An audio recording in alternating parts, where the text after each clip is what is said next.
Hi, and welcome back to Pint-Sized Guilt-Free Torah. So Joseph reveals himself to his brothers, and then they go back and they tell their father, Yaakov, Jacob, and he comes down, and then there's a big meeting. He finally gets to meet Pharaoh, Jacob. Jacob himself is a famous figure due to the fact that he's the grandson of Abraham. That was a known family at the time, Abraham, Isaac, and Jacob. Here he is the big meeting, and they are talking to Pharaoh, and Pharaoh says, wherever you guys want to live, you can live. Whatever you want to do, you can do. He says, well, we're shepherds, and we want to live in Goshen.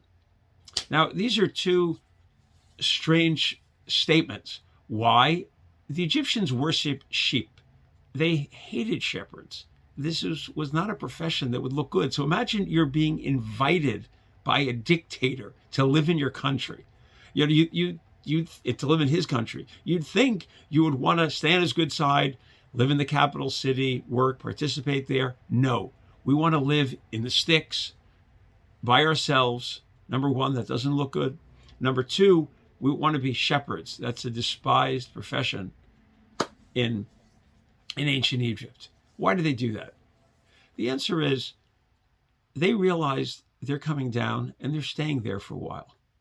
They need to start communities. Yes, we as Jews can live in the world, we work in the world, and commerce and education and higher education, and in all ways we participate in the society in which we live, and we enrich that society. But at the same time, we make our own communities. We don't just assimilate and become part of it and lose our Judaism. That's actually what the festival of Hanukkah is all about. We retain our Jewish identity. We're willing to fight for it even. So number one, we go to Goshen. We'll set up our own community in our own place. And that's why we need that place. And number two, we're going to take a profession that is not particularly liked by the local population. That'll be the Jews' profession. And yeah, that will distance us a little. So again, it's something we will participate in the government, we'll pay our taxes, we'll do whatever is necessary, but we also will retain our Jewish identity. And what an important lesson for that is for us, especially today. Hanukkah, today is also Rosh Chodesh.